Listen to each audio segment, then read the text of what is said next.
Саламатсыздарбы. Сиздин канал НТС'те жаңылыктар маалымат кызматы, студияда Алтынбек Бедилов.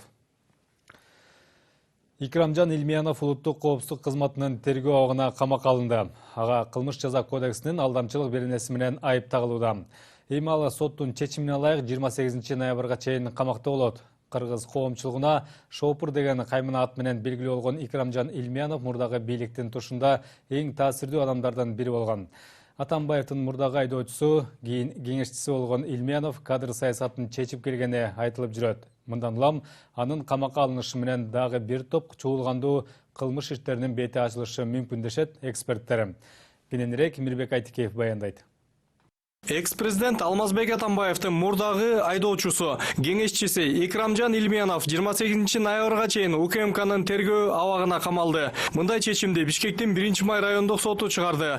Икрамжан Илмияновго башкы прокуратура кылмыш жаза кодексинин алдамчылык беренеси менен ушул жылдын 28 сентябрында кылмыш ишин козгогону белгилүү болду. Эске салсак, 19 октябрда сот аны сыртынан камоо тууралуу чечим чыгарган. Арадан бир күн өткөндөн кийин ал 20 октябрда Орусияда кармалып Бишкекке алынып келинди. Айрым булактар ал Москвадан Бириккен Араб Эмиратына, андан ары Нью-Йоркко учаар алдында кармалганын жазып чыгышты.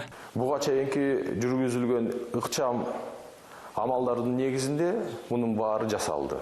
Анткени Илмияновдун кайсы мамлекетте, кайсы жерде, кайсы шаарда ал эмес, кайсы жеринде болгонун биздикилер так анык таап бергендиги үчүн орустар тез аранын ичинде аны деген аныкташып, кармашып, анан деген биздин Кыргызстанга деген тезирээк жөнөтүүнүн максатында соттун чечимин талап кылышкан окшойт.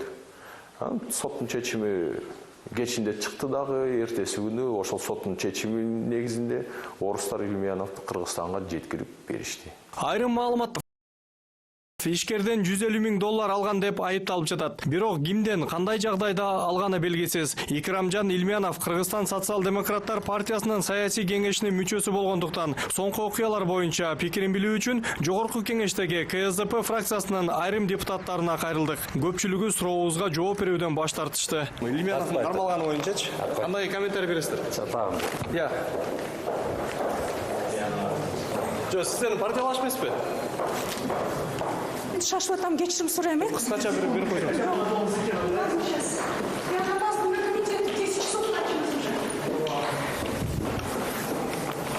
Укук коргоо органдары баа берет. Азыр эми кандай кылмыш козголду биз так билбейбиз. Азыр тергөө жүрсүн, эртең сот жүрөт. Анан сот күнөөлүү эмес экенин аныктайт.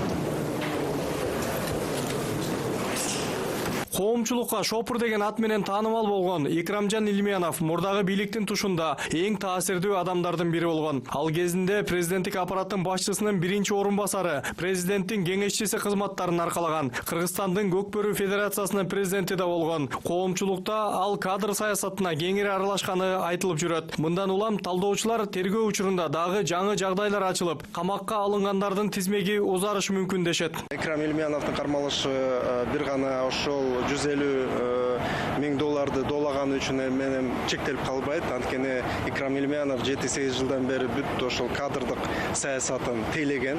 Ал кадрдык саясатта көптөгөн коррупциялык схемалар болгонун биз баарыбыз билебиз. Ошондуктан бул жерде менин оюмча бир гана Икрам Илмияновдун камалышы менен чектелбейт. Көптөгөн маалыматтарга Икрам өзү ээ. Анан кийин анын көрсөтмөлөрү башка дагы чоң үлкөн чиновник саясатчылардын камакка алынып келишине алып барышы мүмкүн. Бул дагы менин оюмча бир коррупцияны тазалоонун бир жолу деп ойлойм. Бул боюнча азыр Икрамжан Илмиянов мүчө болгон Кыргызстан социал-демократтар партиясы анын ишин саясатташтырбай, калыс иликтениши керек деген билдирүү таратты. Мирбек Айтикеев, Нурбек Капаров, НТС. Коркутуу үркүтүү менен адамдарды тоноп, үй мүлкүн тартып алып жүргөн уюшкан кылмыштуу топтун мүчөсү кармалды. Бул тууралуу Ички иштер министрлигинен билдиришти. Маалыматтарга караганда Бакыт аттуу киши бир нече шериги менен биргеликте Сокулук районунун жашоочусун күч менен унаага отургузуп, Вайын Антоновка айылынын чеке жагындагы Чоңчуй каналынын жээгине алып барган. Кылмышка шектүүлөр анданы бир ай аралыгында жер тилкесин жана Lexus автомашинасын алардын атына жаздыруусун айтып, коркутушкан. Иликтөөлөрдүн жыйынтыгында опузалоо беренесинин негизинде кылмыш иши козголуп, кылмышка шектүү кармалып, ал уюшкан кылмыштуу топтун өкүлү катары катталганы белгилүү болгон. Ошондой эле эч себепсиз бир адамды уур токмокко алган дагы бир шектүү кармалып, ал дагы уюшкан кылмыштуу топтон экени аныкталды. Учурда иликтөө иштери улантылууда.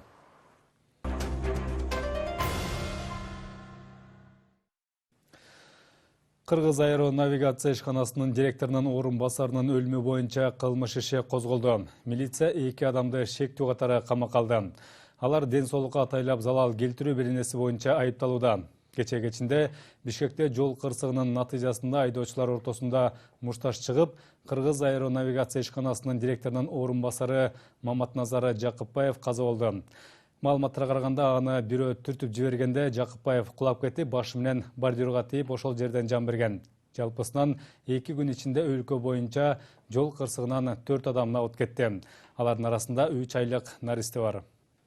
Гече кечинде саат 8 чамасында Бишкекте так ушул жерде жол кырсыгынан кийинки мушташтан Кыргыз аэронавигация ишканасынын директорунун орун басары Маматназар Жакыпбаев каза тапты. Маалыматтарга караганда түштүк магистрал менен Токтоналиев көчөлөрүнүн кесилишинде Lexus жана Toyota Camry үлгүсүндө унаалар кагылышып кеткен. Айдоочулар жерге түшө калып урушуп, ал мушташка айланат. Ортого машинадагы жүргүнчүлөр да аралашканы айтылууда. Милициянын маалыматы боюнча Маматназар Жакыпбаевди бирөө түртүп жибергенде башы менен бордюрга жыгылып, алган жаратынан ошол жерде жан берген. Бирок айрымдар мас адамдар аны катуу буюм менен башка чапканын айтышууда. Учурда бул окуя боюнча териштирүүлөр жүрүп жатат. Милиция ден соолукка атайлап оор залал келтирүү беренеси боюнча кылмыш ишин козгоп, шектүү 2 адамды убактылуу кармоочу жайга камакка алды.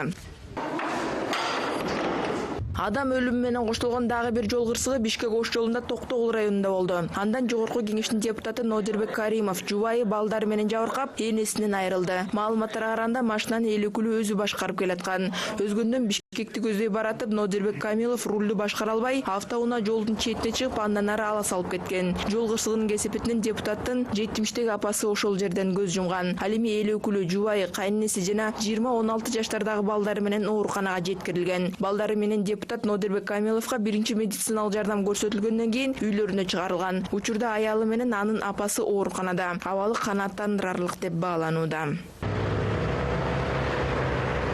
Кече эртең менен Кеминде катталган авариядагы 2 адамдын өмүрүн алды. Автоунаалар кагылышып, айдоочу менен 3 айлык наристе ошол жерде мүрт кеткен.